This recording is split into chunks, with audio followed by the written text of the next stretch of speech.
So depending on what the maximum is, or we use the formula. We again don't have anyone. I know I can stay here. Oh, you think everyone is going to come? Yesterday, no one came. Oh. And no one was there online either. So I hope everyone I is think fine. everybody is struggling with the media content. That's what I thought yesterday. Yeah,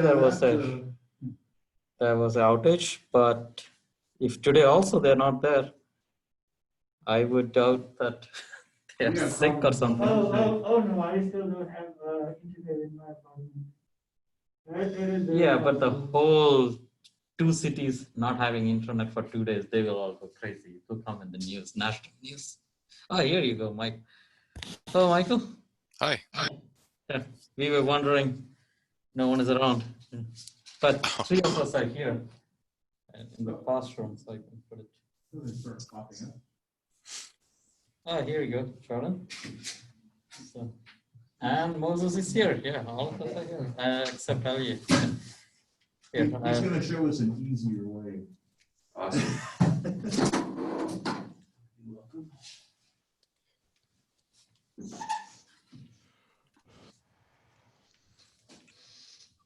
This is too slow. We can do the integral just out brute force, but we don't have to. That's good to hear. I was telling them the Wolfram Alpha just told us no. Oh, yeah. That's surprising, actually. I think Wolfram should be able to do it. Yeah. Well, they want you to buy the 475 a Why month don't you use Pro. I see. And so it says you've used you have a certain amount of computation time before it times you out. Why don't you use mathematics? Well, I have been. It was easier because we were all doing it. We were working on the question one together. Yeah, good. So glad to hear that you guys are working together.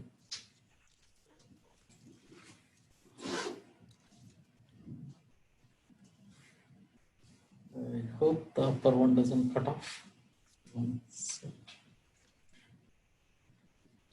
Ah, so we are all of us here, right?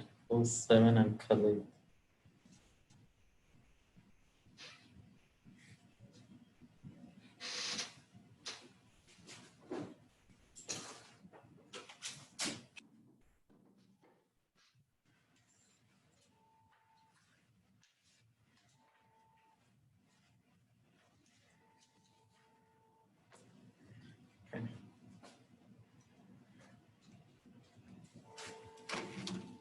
Again, what are we doing? 5.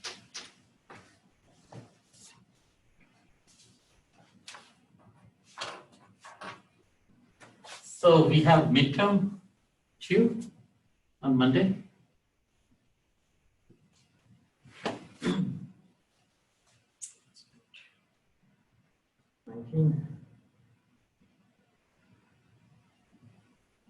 And a part of it will be take home. I'll give it on Monday and I'll make it due on Friday. Is that okay? Or do you guys want it to be made due 1 week down? Do you like the weekend or you don't like the weekend? Want the weekend for other than midterm? Friday's fine. Friday's fine. That's fine. So make it due, but I have one question. So okay, maybe questions, right? So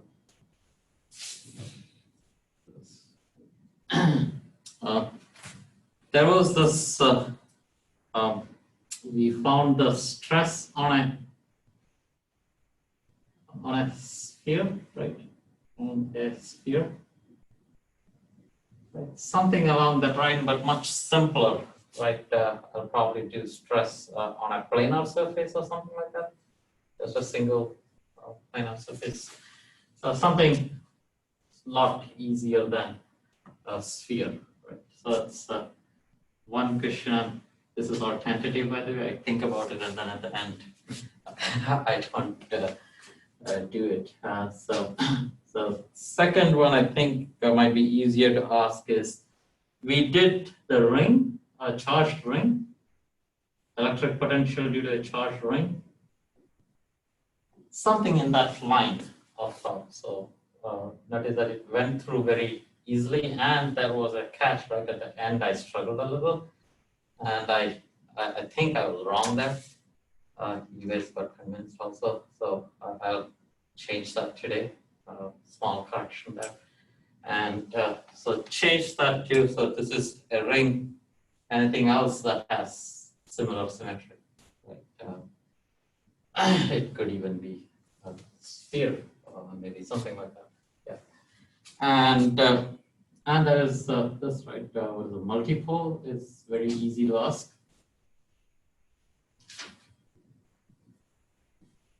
Right, I can give you a charge distribution and calculate the quadrupole moment. Or yeah, I'll ask only quadrupole moment probably. Octopole will be too hard.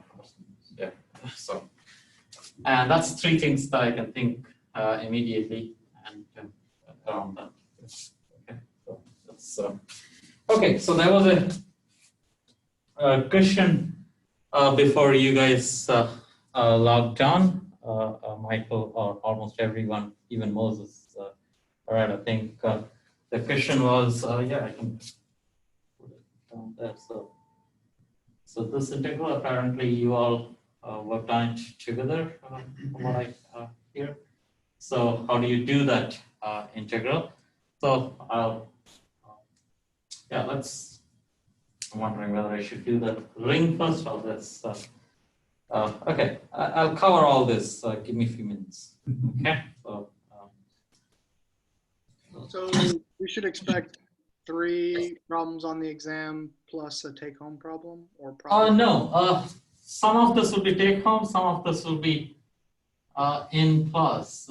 I expect that this will be in class, and this also might be in class. It seems like this is big, but it was not big. If you notice, it comes out reasonably straightforward. So about these two I expect to be in class, and rest might be take-home. I remember multipole. I gave you some charge distribution of some line of charges, and then just add it up. Right? It's just a matter of summing up, something like that. Very straightforward. And maybe just to something on very elementary stuff. Like I don't know what I cannot think of. So one more question, which is very elementary. Like if you're in an E&M class, I expect you guys to know, like without having studied at all, something like that. And so that will be the fourth question maybe, and this might be take home, something like that. Yeah. Again, tentative, okay? Remember that math methods, I told you something I never showed off, right? Mm-hmm. So it's like this. I try to make it with the time I have, and if I cannot get a decent one, I just give up and do something else. Yeah. Okay. Most of what we are doing as of now is on Legendre polynomials. So let me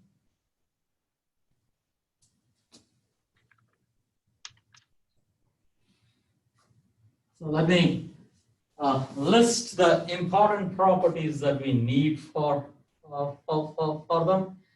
And first is, of course, we are already motivated that this has something to do with that, or it is possible to interpret this as the terms associated with dipoles, quadrupoles, and so on. But with all that interpretation aside, mathematically, there is something called a generating function, or a Legendre polynomial, or generating function.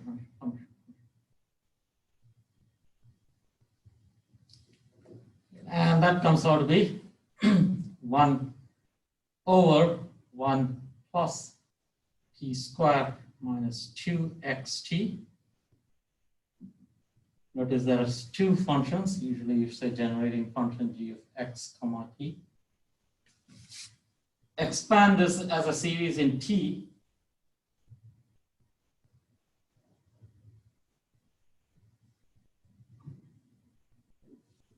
And there are coefficients of this.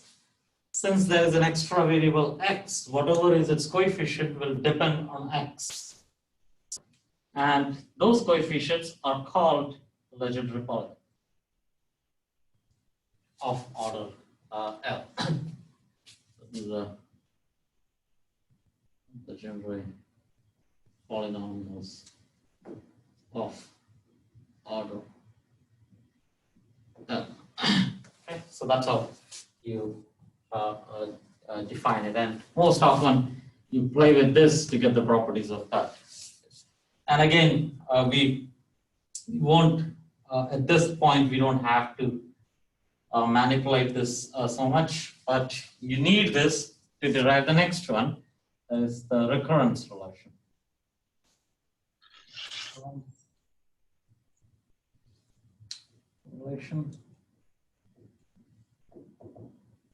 And that is, let me write it in the same line so that I can save some space. So 2L plus 1 times x.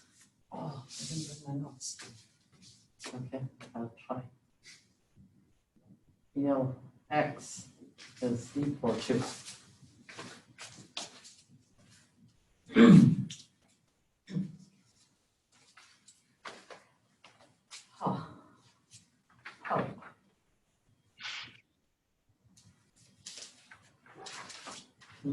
minus 1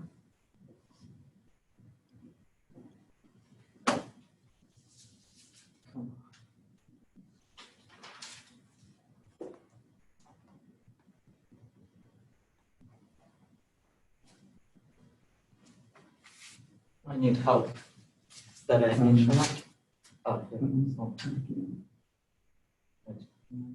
And that's PL plus 1.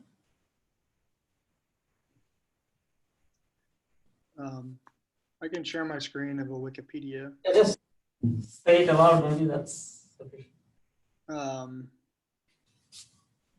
Says n plus 1 pn plus 1 of x is equal to 2n plus 1 x p sub nx minus n p sub n minus 1. Is that what you're looking for? Instead of n, it is L. So is this correct? Let me pull you back up. I had you minimize for a moment. So I have 2L plus 1 x ELX. Yeah. 1 L plus 1 times PL plus 1 PL plus 1 x plus L PL minus 1 x. Okay. Fine. Okay. So the point is that if you know L and L minus 1, that means if you know P0 and P1, you can get P2. Right? If you know P1 and P2, then you can get P3, and so on. So once you know the first two, you can recursively do this and get the higher orders. Is that clear? So yeah, I think let's not get into the details.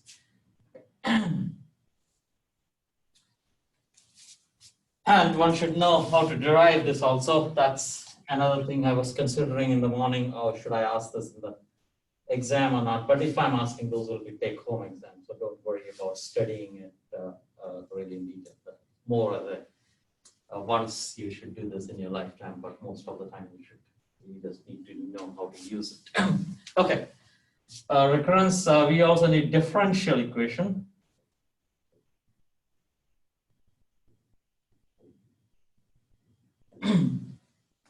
We often, or let me write both in both forms, right? So differential equation is 1 minus x squared x times PL of x plus L into L plus 1 times PL of x is equal to 0. Often if you're referring to things, they will expand this out. This acts on this and this acts on this. So there are two terms. So that is. But let's write it in the angular form. Remember, x can be equal to cosine theta, right? You can always substitute x is equal to cosine theta, which is if you're working with spherical coordinates, that's what is more useful for us. In that case, dx by d theta is minus sine theta, and d by dx is equal to d by d theta over d by dx times d by d theta, right? All this, even though I'm writing partial, since there is only one variable, you can invert it as conveniently. And that's minus 1 over sine theta. If there are two variables, that inverse doesn't work. That's straightforward. But this is a single variable, one parameter function. Right? If I do that, this differential equation becomes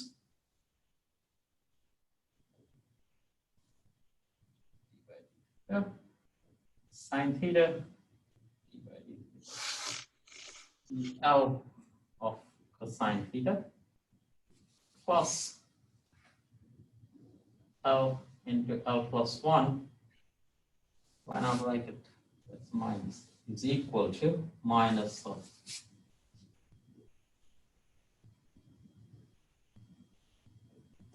Have you guys seen this structure anywhere before? Where do you see it?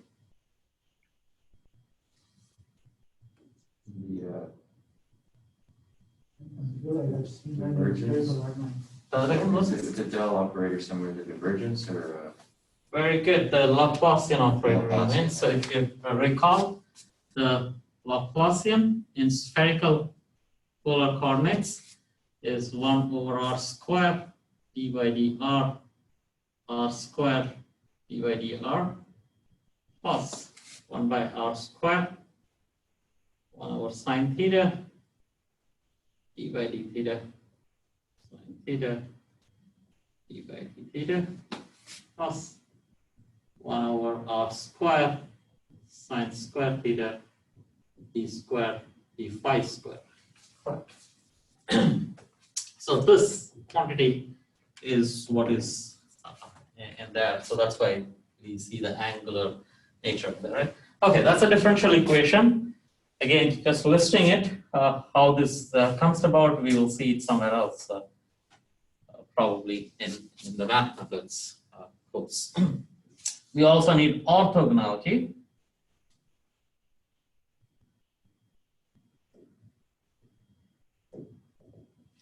Orthogonality is, again, it can be written in terms of x or theta. So you have minus 1 to 1 dx. And orthogonality has to do exactly like our vectors, right? Normal vectors that we do. Pretend that these functions, at least in some conceptual level, these are vectors, infinite dimensional vectors. And we're just taking the dot product of them. Dot product has to do with this integral, right? So that's equal to 2 over 2L plus 1 delta L equal prime. Okay. Again, it's often, since we work with spherical coordinates, it's nice to see this in angle theta. This is equal to 0 to pi sine theta theta. Right? This is useful for whatever we are going to be doing in a moment, of asking for attending to the question that was asked regarding evaluating that integral. This is PL cosine theta, PL prime cosine theta is equal to 2 over 2L plus 1 delta L prime. Okay. And fifth one, it's less used in the kind of problems we deal with, but at a conceptual level, much more important than orthogonality. But I've noticed that it comes about less commonly in the curriculum, at least. But at some concept level, you use this more often than orthogonality. So this is equal to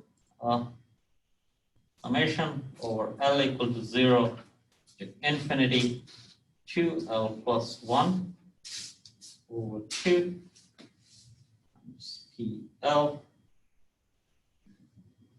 Oh, let's write it as X. Looks better.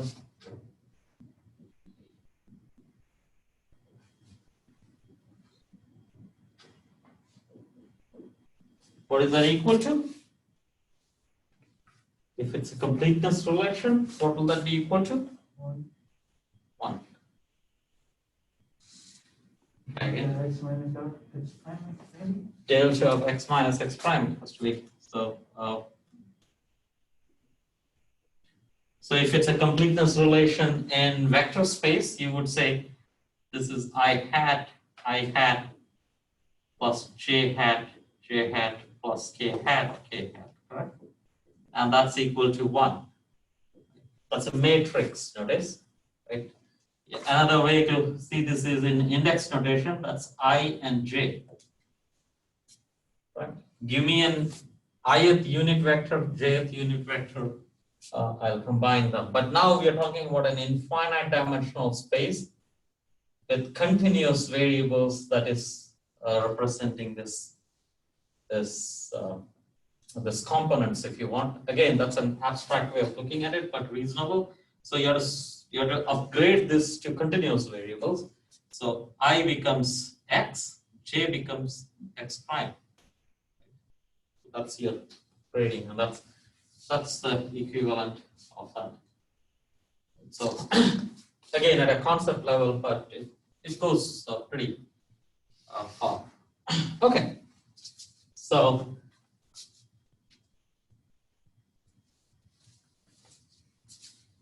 it's also good to remember that P0. Yes, So please. if I choose my X prime is equal to 0, can I just write that equation That's as correct. delta X? That's correct. For example, the question is, what if x prime is 0? This is true for all x and x prime being -1 to 1. So put that equal to 0. So this becomes sigma L equal to 0 to infinity 2L plus 1 PL of x, and PL of 0 is how much? PL of 0 is 1, correct? Yeah. No, PL of 0 actually is not 1. PL of 1 is theta equal to 0 is 1. So it's normalized with this, right? So we have plots like this. So it is P0 of 0 is this, and then this goes like this. So you normalize it with this point. Right? So this is equal to +1, x is equal to -1. So this point is not, it can be anything. So yeah, it doesn't help much. So I was thinking it will be 1 or something. But this must be having a formula. Like this must be pretty standard. PL of 0 must be some well-known function, or probably just a factorial or something. Right? And that's equal to delta of x. Good. So that's another representation of delta function if you want. Yes, so this is valid for any x and x prime less than 1, greater than -1, greater than equal to, yeah. And in fact, that's the spirit in which, like often, more recently, in the last 50 years or so, there is a trend where you try to solve mathematics problems in using physics inside. So you take this x prime equal to 0 and then do some electrostatics and see what is the analog of that in mathematics. And sometimes, very rarely, you can get something more than what already mathematicians have done. But again, probably not in Legendre. But that's a theme in which you can proceed. Okay, so I was saying, yeah, so we have, it's good to see that PL cosine theta. I'm going to work in not in terms of x in terms of cosine theta. This is 1, P1 of cosine theta is equal to cosine theta itself, which is, if you are thinking in terms of x, this is 1, that's x, and P2 of cosine theta is equal to 3/2 cosine theta. So cosine square theta minus half. So this is 3/2 x squared minus half. And I will be giving, most probably I won't go beyond this.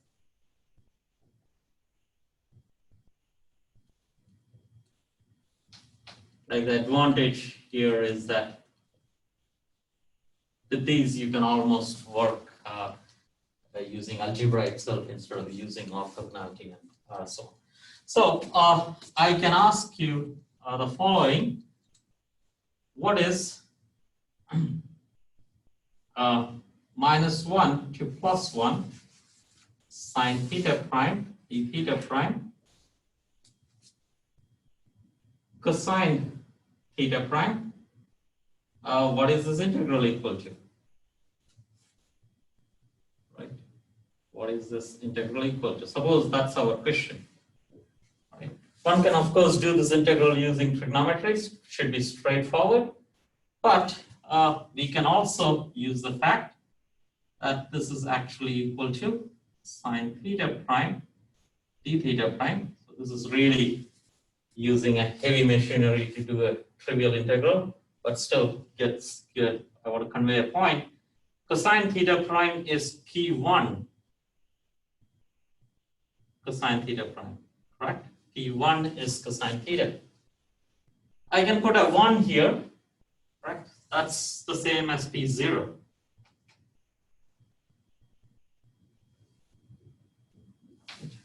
And what is that equal to now? Right? Yes. So should the boundary limits should be 0 to 2? Oh, 0 to yes, 5? sorry. I think I, Right, yeah. that's for x, right? Yes. My mistake, my bad. That's 0 to pi. Thank you very much. So this is 0 and that's pi. Important. Okay, theta goes from 0 to pi, and while theta goes from 0 to pi, cosine theta goes from -1 to +1. This integral, we look at orthogonality property and ask, oh, L is equal to 1, L prime is equal to 0. They're not the same. If they're not the same, that's 0 immediately. Right. So this is going to be our primary one of the relations that we'll use. This one, so it's good to point out which one is important out of all of them, right? As far as a user goes, these two are the important ones. Orthogonality, we will use a lot, and differential equation, just because you should be able to identify the moment you see this. Oh, that's fine. I can use Legendre polynomials for right. That's 0, right? Immediately. Similarly, in general, you should be, if any given combination of cosine thetas, if you can build it like this, that's good. Okay, but let's do a slightly tricky one, maybe. So no, let's wait for it as we reach them. Okay, so let's do this integral component. Okay, so now we come to the integral you proposed. Is this and write it again? Start from here. Sure. Okay, so let's say there is an integral I, right? So let's equal to 0 to pi. So we said sine theta prime d theta prime. And you said this is cosine theta prime. But in principle, we would like to keep that something else. Or better. Suppose it's possible to identify this, or yes, sigma, right? Let's first do this. Yeah, and this was what? Square root of r squared plus a squared minus 2ar cosine theta prime. Right. That's electric potential due to a single charge, but notice that's the same as this generating function, right? So we can replace this with your Legendre polynomial. So it seems like we are going to mess it up because it's already simplified, right? But why are we writing it as a sum? But that's exactly what you want to do. that's better off. So this is 0 to pi. Did I move the camera? Fine. Theta prime, d theta prime, TL cosine theta prime. Now this is the same. I have to first pull the R out, right? So I first pull the R out. I first pull the R out so that this can be written as A over R and so on. So this is sum over. Should I write this as 2 steps or is it clear? Let me know if you want me to rewrite it. That's A over R raised to L. And yes, please. We should use different L's. Just yes. Good point. Okay. I should point that out. Luke said that I was writing L, right? Right. That's not okay, right? Because L has a meaning here. Like this integral has an L dependence, right? It has L dependent quantity and it has an R over A also. So L is for example, you might be doing I1. So you cannot say that you're summing over the same. So you want to keep that separate. So my bad. That's L prime, L prime, L prime. So that's a sum. Cosine of theta prime. Right? Okay, very clear. Okay. So hopefully this did not mess up because I substituted. Okay. So then we move this, and now you see the orthogonality in here, right? So this is orthogonality. Right? If you want, you can replace it right away, but let's do this in 2 steps. That's 1 over R sum infinity A over R L prime and 0 to pi sine theta prime PL cosine theta prime times PL prime. That's clear. And you see the orthogonality relation very clearly showing up. It's exactly the same relation as this. You can replace this. Right? So 1 over R prime over 0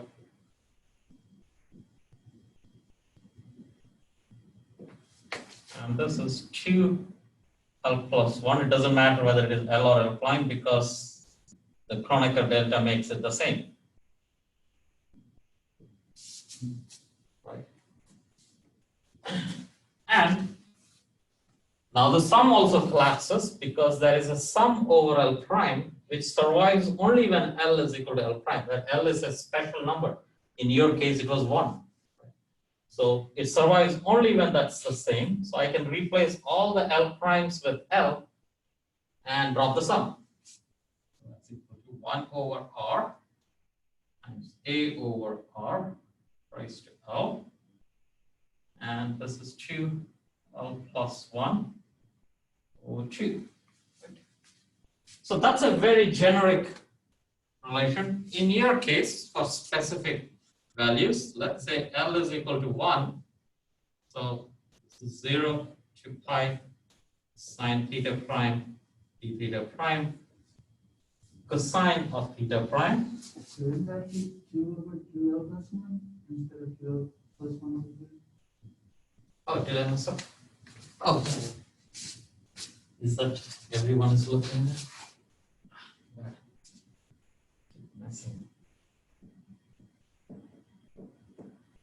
I hope that's not too confusing. Okay, it's in the denominator. Sorry, very sorry. Hopefully. I changed this, whatever was written here, I changed to those who are virtually. This was stuff. So this is equal to 1 or A R square, right? R square plus A square minus 2AR cosine theta prime. So I look at this and I realize that, oh, that's P1, right? So that's P1. I just have to put this L equal to 1. So this is equal to 1 over R, A over R, and 2 over 3. Now, so notice that, yeah, there's one slight point here. At this point, I'm writing this as a series, right? So this is a series expansion for this function. And as far as you go all the way to infinity, that's perfectly fine, right? No questions are asked, and if it is well defined in that region. But if you're by any chance truncating or doing something, this is valid for A over R less than 1. Right? So you would ask, oh, what if your situation doesn't allow you that? Right? Remember, if you're talking about a ring, so this will be the radius of the ring, and this might be your observation point. Right? So it is possible that you might be wanting a place where you're here or you're outside. So both situations are possible. And notice that this is completely symmetric in an A and R. So in principle, just swapping it should give you. So the way to write that is, so this is A is identified as the smaller, right? Smaller of the two, A over R, and R is the bigger. So there are two regions here. So there's, if you want, it will be like this, right? So as far as R is outside the sphere, there is a function. So remember, you're 1 over 1 plus x, right? This has two expansions, correct? For x less than 1, that is an expansion, which is 1 minus x plus x squared minus x cubed. Right? This is true for x less than 1. What if x is greater than 1?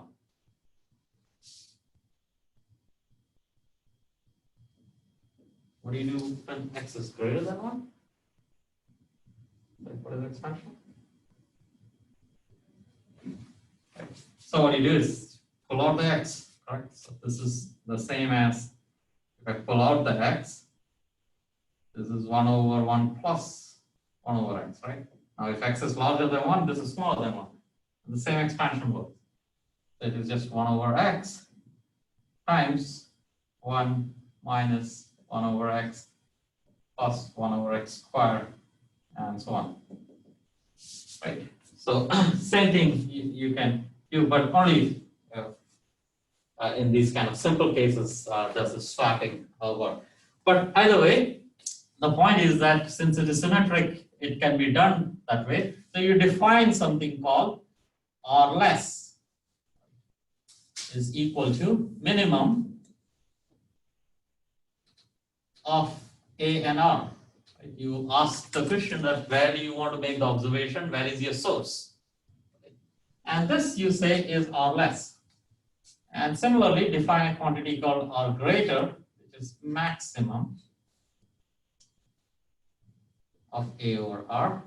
And then you can say that this will always be, so instead of doing this, I can say this will be R greater. This is R less over R greater. Is that clear? Right. It's just a fancy, I mean, you get lazy, that's all. Otherwise, you write two expressions. So you just get lazy about the whole thing, thinking that it's more elegant, but often in the beginning it's confusing. Right. Is that clear? More compact. No, not elegant, more compact. Okay, so that's all there is to it. Okay, but how does one use this? Oh, I should do one more example, right? Suppose you have a slightly different, slightly more. It's not as simple as just let's say your charge distribution is given as cosine cube theta, some some sigma naught, right, or dimensional limits. Right. If that's what you're interested in doing, one can actually use orthogonality and get the explicit form of this. But if you're only going till P3, you don't have to do that. Just look at here, and oh, that's my cosine cube theta, right? So I probably can catch it in terms of Legendre polynomials just by looking at this. So what I do is I want to write this as sigma 0 and write it, bring out the Legendre polynomial structure, right? So this is 5 by 2. I do a 5 by 2 and a 2 by 5. Right. So, but that's not Legendre polynomial still. Right? You see what I'm trying to do? And minus 3 by 2. That's not the same still. So I had to, oh, this is one more, right? I need a cosine theta there. Cosine theta. So I had to subtract this, right? So plus 3 by 5 cosine theta. Is that clear what I did? Most of the time you can, there is a more explicit way of doing this. You will see that somewhere else, math method, right? That is a given, for example, cosine raised to 8. That's not a good way to do that just by looking at this. But that is a nice formula for this and you can immediately do this. There's a way to get this 2 by 5, 3 by 5. That's a nice formula to get that. But this is the same as sigma 0, 2 by 5, P3 cosine theta plus sigma 0. You want 5 by 3. Oh, did I mess up? Tell me again. I think you want 5 by 3 for that second term, just for the second term. Oh. Am I right? Because I subtracted this, so I want to cancel that. Oh, you want to? Oh, okay. Yeah. Right? Yeah, I'm not never taking mind. common out, right? Yeah. That's 3 bits. Yeah. I was thinking about Yeah, multiplication. multiplication. Yeah, Because I did that here, right? Here the cancellation. Yeah. Here it was just because this you're is just not the adding same it. as this. Yeah. Okay, yeah. My bad. Yeah. Okay. And this is P0.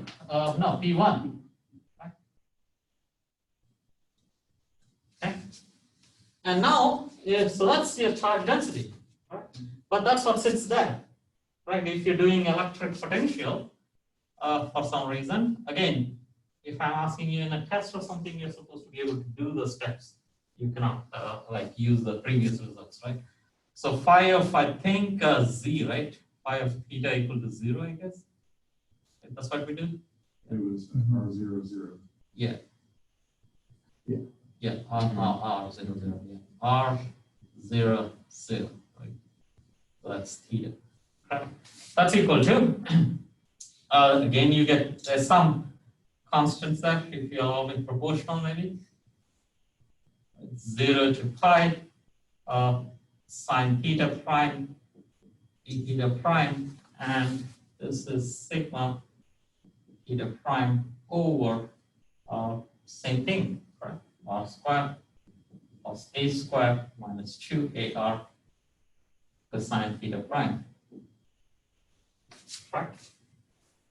I replace that with this, right?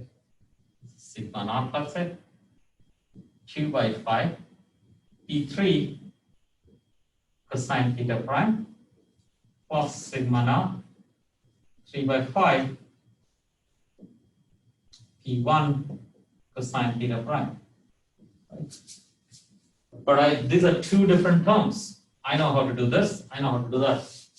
Right. So this will be equal to immediately, like if I use this, but you guys are supposed to show the steps, at least if it's an exam, I expect you guys to do that. So I can use that here, right? So when L is equal to 3, so that's 1 over R, right? L is 3, so that's A over R cubed, right? And this is 2 over 5. Right? There's already a 2 over 5 coming from here, there's already a 2 over 5 there. Something is wrong. Is this correct? I guess. Yeah. Okay. I think so. 205, and there's another 205. Okay. A little more powerful. And there's the sigma naught. Sigma naught over R, dimensionally it's off. So plus. Then L is equal to 1. I do the same thing again. 1 over R, A over R raised to 1. 2 over 3.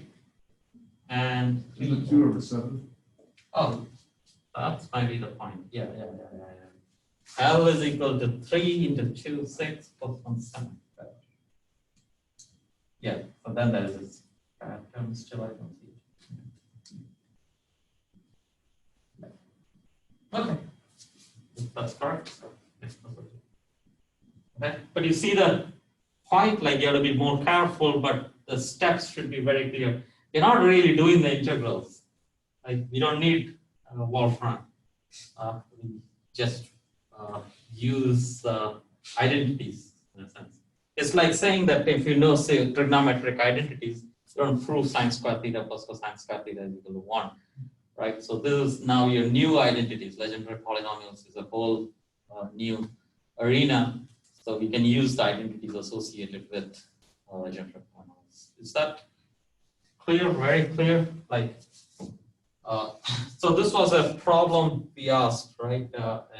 Given any spherical distribution, you should be able to do it.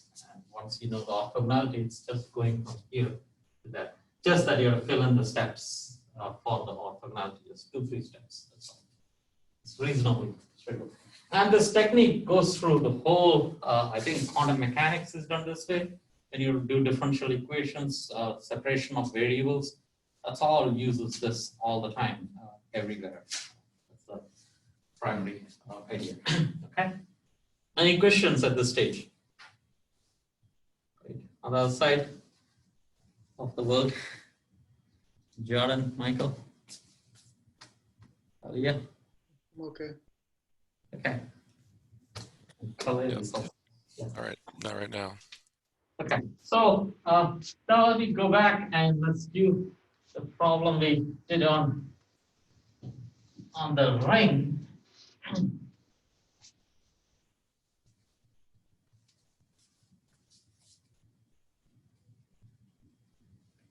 Okay. So we said there is a ring, like a charged ring, so it's positively charged, let's say.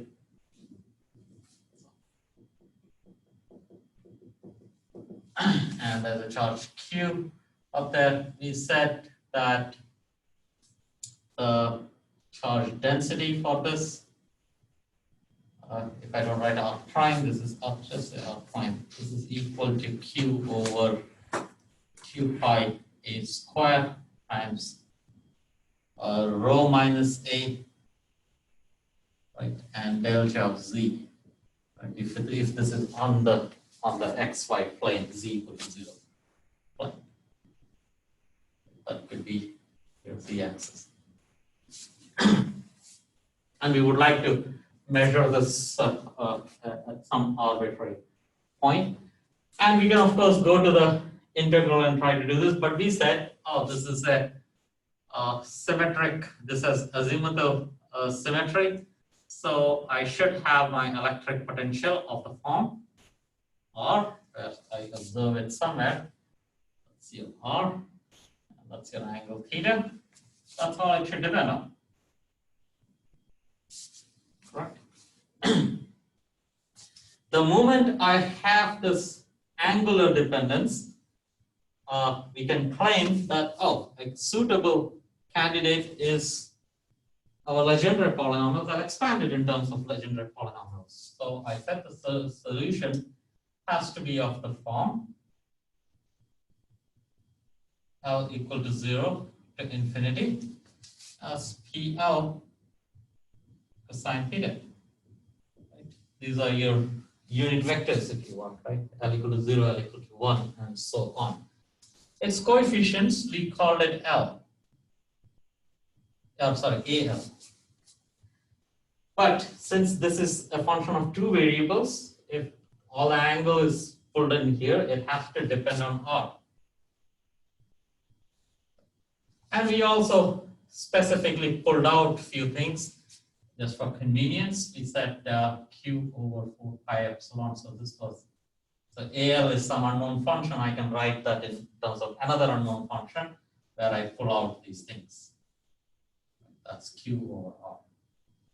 So if you want this plus this is the coefficient, but I pull out that much. So if I find my AL, my solution is done. That's the question.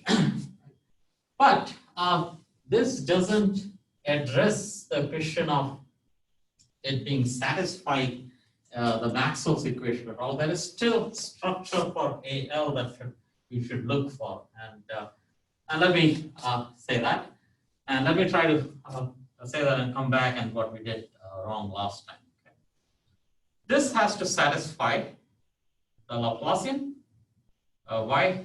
Because del dotted with the electric field has to be equal to rho over epsilon naught, rho over epsilon naught. But del cross E is 0, which implies that is the gradient of phi. Substituted back here, so this gives me minus del square of phi is equal to rho over epsilon naught. Rho exists only on that ring, that tiny infinitely thin ring. So everywhere else it is 0. So this is equal to 0 if rho is not equal to A and Z is not equal to 0. If I'm anywhere outside that ring, this is 0. Exactly 0. That means it has to satisfy the differential equation. So let's put our differential equation in spherical coordinates.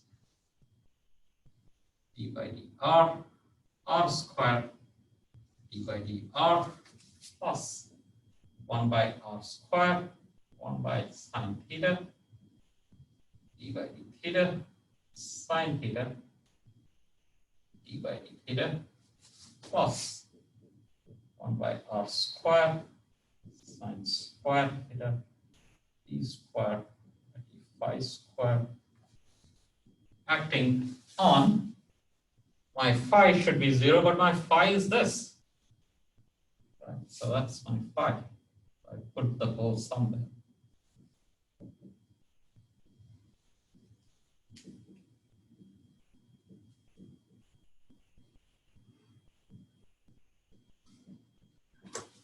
That clear? Right, what I did? I think this is a much more explicit way of saying this is 0. Right? But so a few things we can immediately see. What does this do? What does this differential operator acting on these two do? There is no phi. Right? This did not have a phi, right? Because of the symmetry of the problem. So this operator doesn't exist, right? This is 0. Right? That's 0. That doesn't show up. Next, we want to see the next operator is this, right? When I'm operating on this, it doesn't see R. It can enter the sum, right? Because sum is over L. This immediately hits on PL, right? Because I have separated the angle theta and R. Right? This is a way of separating it, but it's a series. This hits on this. What does it give you? When this whole thing hits on that, what does it give you? So the question is, what is this quantity?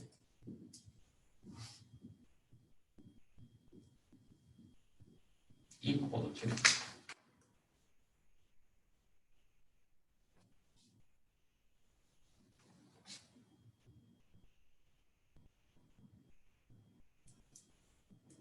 Well, it depends on L. So, Yeah. uh, Yeah, you're looking at the right place.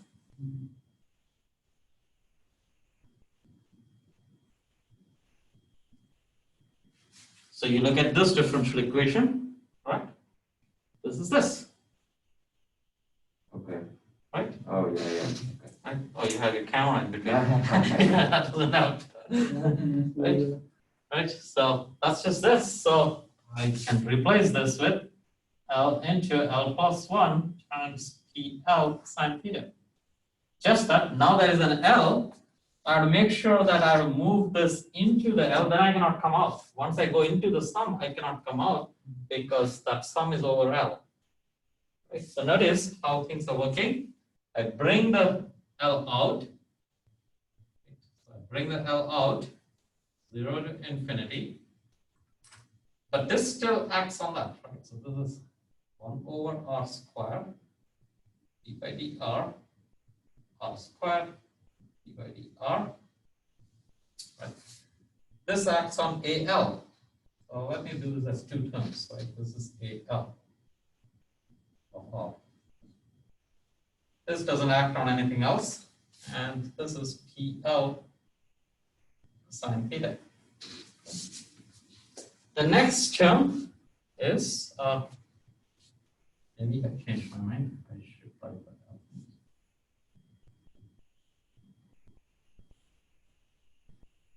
Okay, so this one, when it acts, so this is plus 1 over R squared, that's AL, or 1 over R squared, that's this.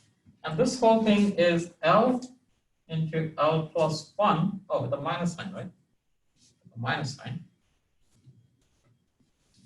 times PL sine theta.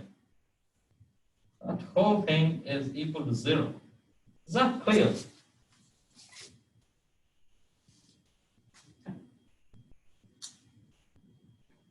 Seems like it's all trying to isolate things in your head. Which is now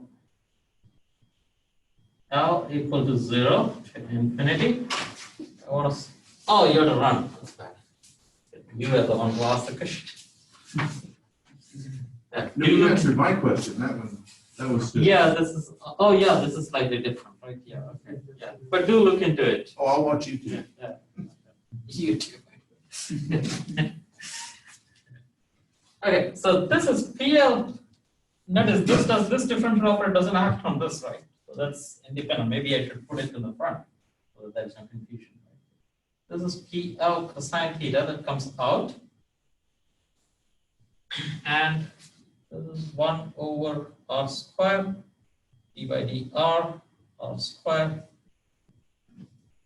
L of R and minus of L into L plus 1 over R squared times AL of R.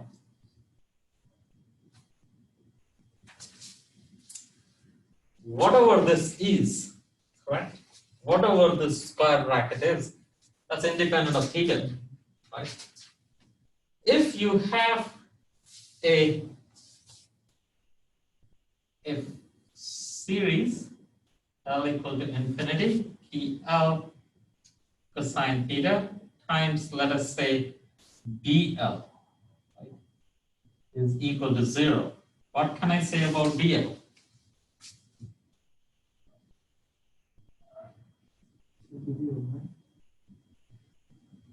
And why is that?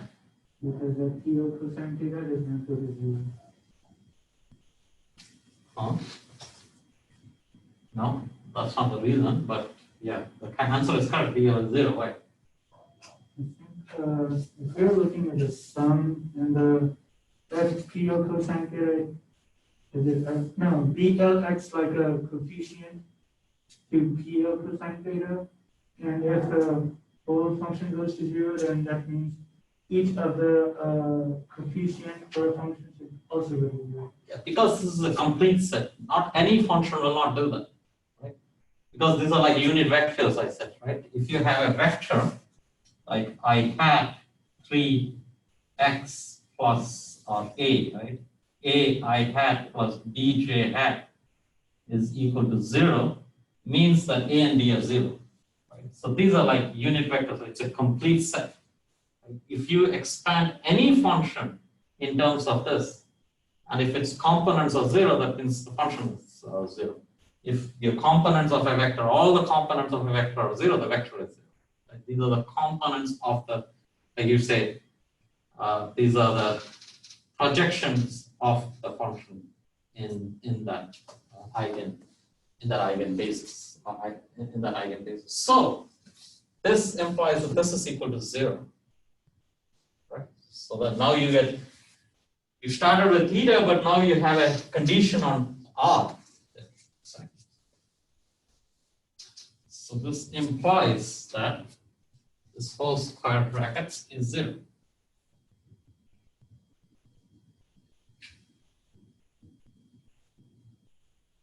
L minus L into L plus 1 over R squared times AL is equal to 0. Which now gives you something about AL. R squared cancels out. So you have partial derivative, or now there is only one variable, so it is complete derivative if you want. So this is d by dr of AL is equal to L into L plus 1 times AL.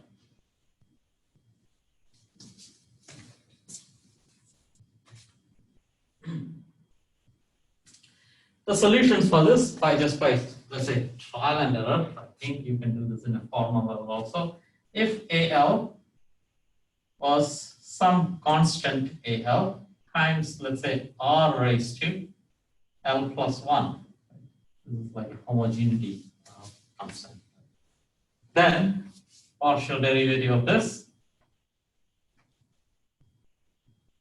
is AL times L plus 1 times R raised to L.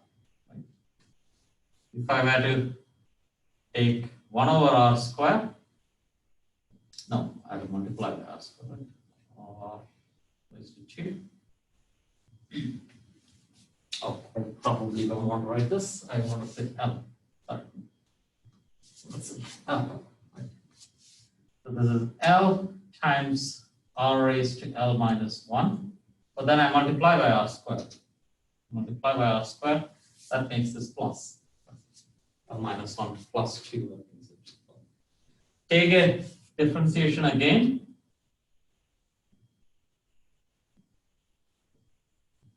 L is equal to L times L into L plus 1 times R raised to L, which is the same as L into L plus 1 raised to AL. Right? So surely that satisfies. Right.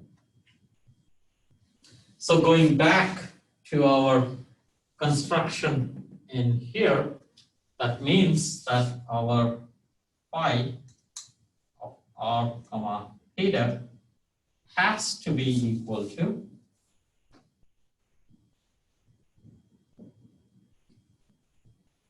one over R times, I think there was a over R also there.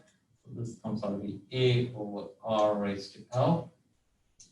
Oh, this dump is it.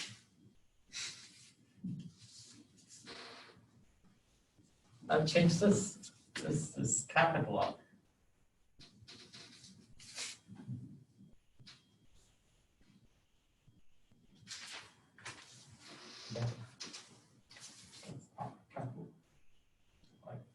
And this is PL cosine theta. And that is AL also. So we just have to find AL now. I think earlier when we were doing on Friday, I think my complaint is that when we don't know the structure, then this is not very clear. So what we did there was that, okay, let me go one more step and then I'll do this. So this is, now we still have to find AL, right? That's not, it's not done. So for that, what we said is that, oh, I know how to do this for phi of R0.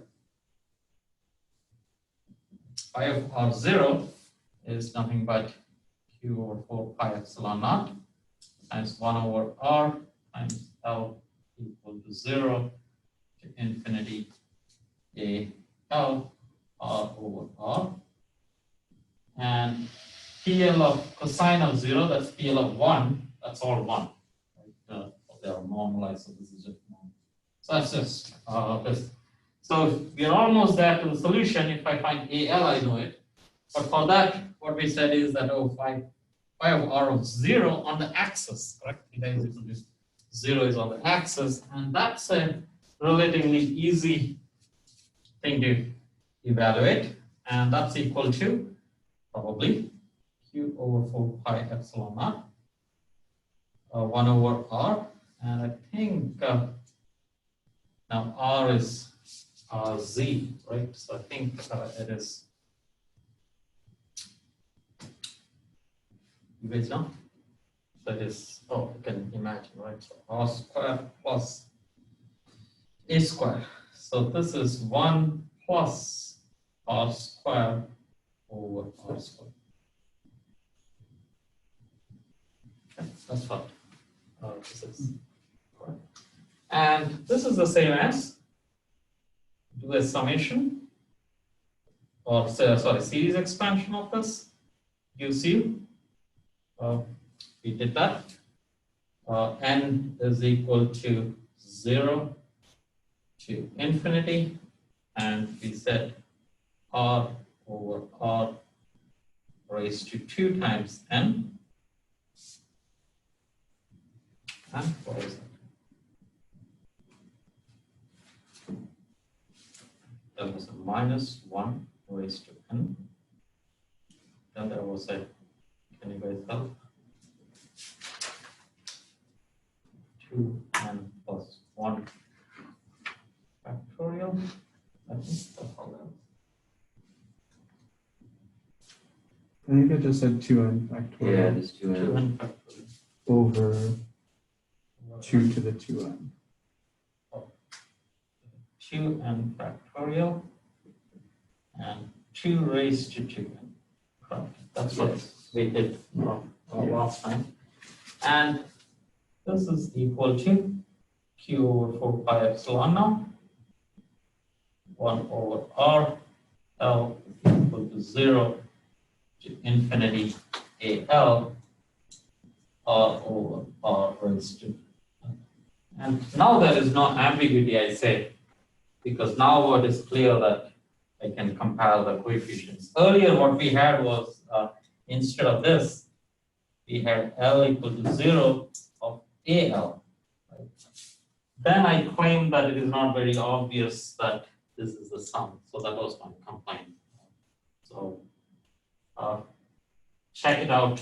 So for example, if you have 5 different coefficients summing up to 0, and on the left hand side, I can always change my summation to n to m, right? I can relabel 2n as m.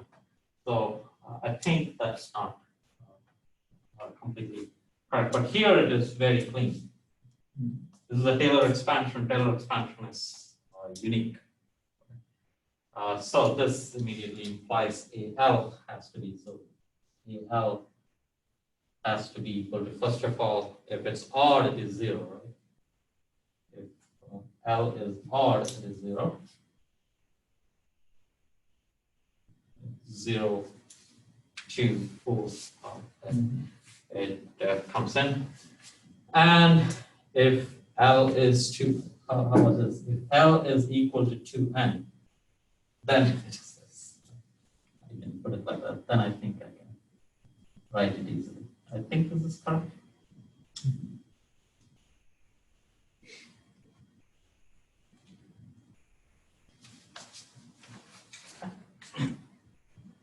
So did I say that perfect? If L was 2n, then I can compare those two. Right.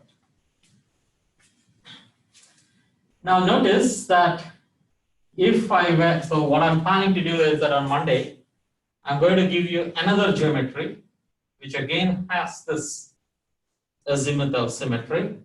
Most of this goes through, and notice this is your first step. This seems like there are This is big, but this is very formal. Right? It is not a, once you understand this, you can immediately jump into the next step. So this is very formal. Right? So you do this and you immediately reach here.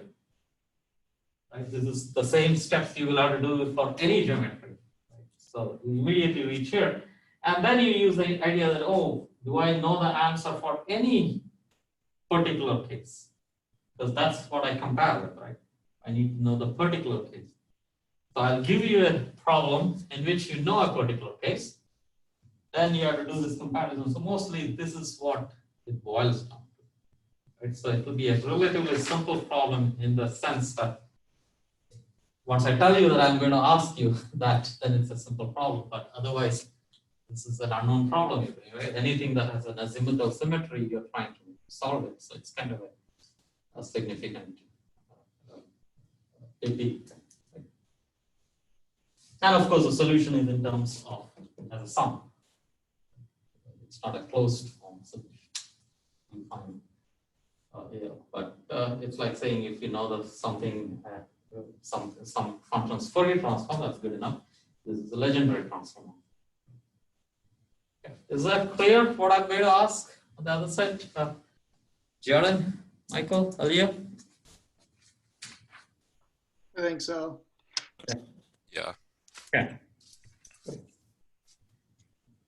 Oh, Jordan, your background changed. Yeah, Changed. I'm in a different room. You bought a new house. No. You build houses, right? You just have to build for you. Yeah. No, I can't afford a new house right now. Yeah, you're doing physics, right? Physics doesn't pay for houses. Yeah. Okay, so all set, Michael? When are you going, Michael, to Kansas? You're driving to Kansas probably? Yeah. So during this weekend or today or? Today. Today, okay, yeah. Good, yeah. Don't attend classes. What's that? Don't attend classes. Don't think about the courses. Take a break. All right.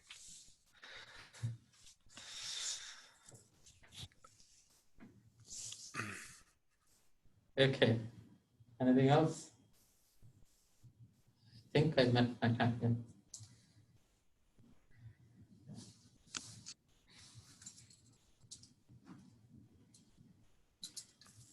No one wants to leave. Everyone just watching each other. You guys. It's Friday. Nice. Good. Yeah. Okay, have a good weekend. Thank you, Alia. Enjoy. Bye-bye. Thank you. Thanks, guys. See you later. Khalid, yeah, you're there. Since you don't put on the camera, I don't see you. Yeah, hi, Khalid. Yeah. Hi. Well, I have a problem with the connection. Sometimes it interrupts. So, yeah. How is everything in Saudi? Yeah, things are good now. Still good. Yeah. Okay, good. Thanks for asking. Yeah. You're across the world, almost exactly across the world. Yeah. Yeah. Some perks of online education. You can attend this class from anywhere. I think the biggest perk for the online stuff is that you're recording your lectures. It's very So that- beneficial for me for the last exam to just review each and every lecture, be able to pause in places that I don't understand and then think about it. And then, I think you guys as students should propose this to the administration high up that every classroom should have a recording facility. These days, it is not very expensive. Like at a university level, it can be done. And something that can be, like even the uploading and everything should be very easily taken care of. Like, I mean, it's very I don't mind doing this, but I'm sure that this camera will eventually, like already I can see that once in 25 times, it's, what is this called? Movement fails. So it's not as robust as it should be. Right? So But at the university level, if you put it somewhere in the corner, then you don't move it around every time, so it stays and it. No, no, no, no, no. That will be too much. I'm just saying that Jordan pointed out that recording the lectures happens, or his statement was that the biggest perk of online teaching is that the lectures get recorded and then you can attend to it. And I'm saying if that is such a big factor, then even when it is normal, these days with the amount of simplicity associated with the web camera, it can be implemented, at least that facility should be available in a room, and maybe students can handle it, right? Say that, okay, if someone is really particular about it, so you record it and then you go and download it. So the only question will be that, yeah, is the professor and students ready to record that? So many people may not be willing to get it recorded, right? Because it's I didn't realize how many times I made mistakes. Just whenever when I was making mistakes, you know, writing notes about the lecture. Yeah. Reviewing the lecture, you know, in a format where you can pause it is humongous, because there's sometimes you subtly mention something that you don't catch in your notes, and it can take you off on some tangent that doesn't even apply to what you're even talking about, because you're trying to find something on Google or some book. You know, you got 10 books that you're looking at, and it can be a whole mess for something that can be solved as easy as like, oh, he actually just said this and didn't mean maybe what I thought it meant. So it's huge. Okay. For me, it is completely opposite. For me, when I'm in a classroom, I have to be writing first of all, otherwise I cannot listen. Like in a colloquium, most of the time I dream somewhere else. So I have to be writing to be listening. And if I'm writing, I most probably I'm copying everything down. And I typically have very huge inertia for watching a lecture again. Like that's 1 hour. Like once in a while, I have tried looking at my own lecture, or what did I say somewhere there or something. And where is this? So I don't like searching around on this. So, but yeah, everyone has different ways of doing it. So well, you catch more the second time. I guess that's like when I'm trying to take notes and listen to everything you're saying. It's not quite. It's not. I'm not going to catch everything. I agree. And being able to look at it a second time is like, okay. Good. Yeah. It's like reading a book. I mean, of course, second time reading, you see more things. Right. Or like a movie. Yeah. Exactly. Yeah. For me, it's. I think I have this problem where I either write slow, and you know I can read it, or I write fast, and I can't read it. And so if I didn't catch everything, you know, if I'm trying to stay up with you exactly where you are in the lecture, then I won't be able to read my notes afterwards, and I'll probably make more mistakes. But if I'm behind you, lots of times when you ask a question, I'm not ready for the question yet because I'm still like a step behind you writing on the board. So I have to, you know, look through what you just did and then try to formulate an answer, which usually I'm not where you are in the lecture. I'm usually somewhere behind you. So I'm thinking about some step while writing it, and then you're speaking, and then I miss something. So it's very nice for me. I get it. Here is a suggestion I have. If you think this is so important, okay. First of all, this camera is not that great. Zoom is not very good. It's a 3x zoom. There are better cameras there. So before the semester began, I wrote there is the Center for Teaching Excellence. They are the ones who take care of the technology. I wrote to the director saying that we should have a camera in this room. But why should they listen to me, right? They have other priorities. So it's not that they don't want to. It's just they have some money that has come in from the federal government. They decide where to spend the money. But you as students, let's say 5 or 6 of you, if you take the initiative and you write an email to, her name is Carla Berry. Karla. Where again you asked me, and I'm ready to be part of that email. And just write to her, me, and Dr. Palapatra maybe becomes very official. And I'm sure if there is some interest like that, she will attend. Like they all want to do good things.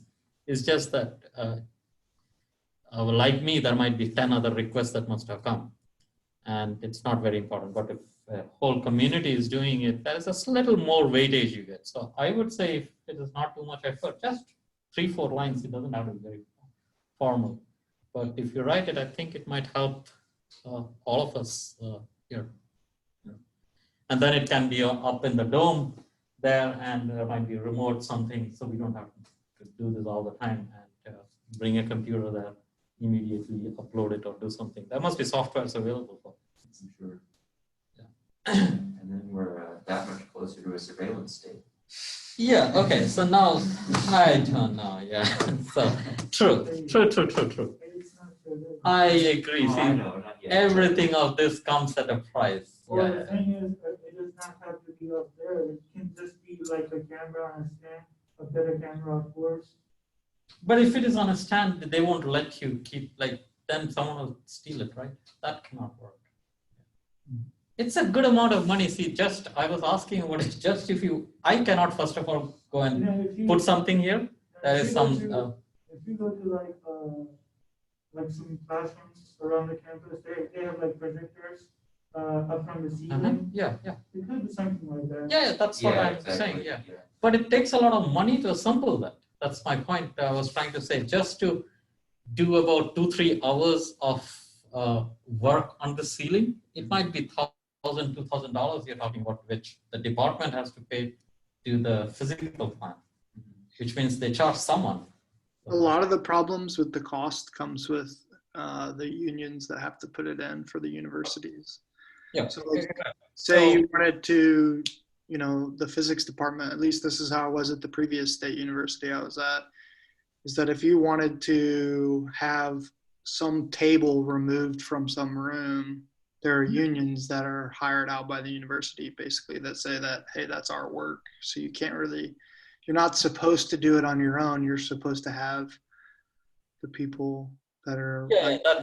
That's exactly the logic, but probably that's being trivialized too much. So basically the point is that they want to keep their jobs probably. Mm-hmm. But either way, what I'm trying to say is that, yeah, this will come at the price of surveillance and all that. So this gets immediately you can start debating. But if that's what I'm saying, I don't want to say that I'm promoting this, because if it comes to surveillance, I back off. I don't want to get into these arguments. But I feel this has worked well for our purposes for the last 2 semesters. And It'd be nice if the if university doesn't find surveillance and all that, I don't know. Yeah, good point. Well, I didn't think about that. If you go to like big cities, there's camera everywhere, and the city police is using facial recognition technology. Not everywhere. No, they are. But I think is it San Francisco? I think it was the city of San Francisco. The city police was sued by the people because they were apparently they were using facial recognition technology. Yeah, but Trying to catch all the people pooping on the streets. US is less. It is still protected to a certain extent. It's not like the government looking at it. It's just the police departments looking at their own places. It's like, let's say one precinct looks for its one area. Okay. I think it's probably easier than it should be for them to just make a decision. Oh, we're going to start using this technology. Yeah, I agree. Yeah. But I'm not really that concerned about it. I know. I mean, all these arguments are important, but at the same time, You have a phone. They have access to whoever you talk to. They have access to your face. They have access to your voice. If they want to do something, they can do everything. Typically, the argument given is that don't do anything that you don't want to share in a classroom. Why would you do anything wrong? Right. But yeah, of course, Whatever you do in this class is public. in principle, I don't know. See, So- I don't know. For example, yeah, one can argue. those Well, things. we're Yeah. still recording this conversation. Oh yeah, this gets far. Exactly, a political conversation. Good point. That's a good point. Otherwise, what's going to happen is YouTube is going to start censoring our lectures. Oh, yeah. I mean, more than YouTube. I mean, more than something. like more than YouTube these days. I mean, 30 years down the line, one of you guys might be just going for president. Yeah. Then all this will come back on you. This is somewhere there. No, the requirements for president in the United States are at least 74 or older. So we got more than 30 years. It's not a rupee. Yeah. You You would need to be on your deathbed these days to be voted in. Yeah, exactly. You would think that these arguments should not matter, but apparently it does. Unless you're in France, right? I mean, you can get away with, or not get away with. No one cares for trivial other things. Yeah. But anyway, yeah. So, yeah. So now everyone Let's get to the important. wants to be the president. Yeah. You can download an application on your phone in San Francisco that tells you all of the places where people poop on the streets because it's so bad right now. There's an actual app that you can download. Is it like people self-reporting? I don't know if I'm sure somebody has done that, but yeah, but people, if they see feces on the road, you can report it to the app, and the app has like a map of the city and tells you or watch your step in this area because there might be poop there. I heard just 2 blocks. Down. What do you call that? Google's headquarters. They have places like that. They have pens, and everybody is taking poop on the street. There's needles everywhere. Yeah. Yeah, I think San Francisco is not the best place. Anyways, all right. Have a good weekend, guys. Good luck. Yeah. Final moments of studying. If you happen across, San Francisco, download the app. It could save you from some shoe washing. Heads up. Bye. Bye, Jordan. Bye, Max. See you guys. Enjoy your time. Yeah, have a good trip. Thank you. I will. It's been long overdue. You guys. See ya. Bye, Khalid.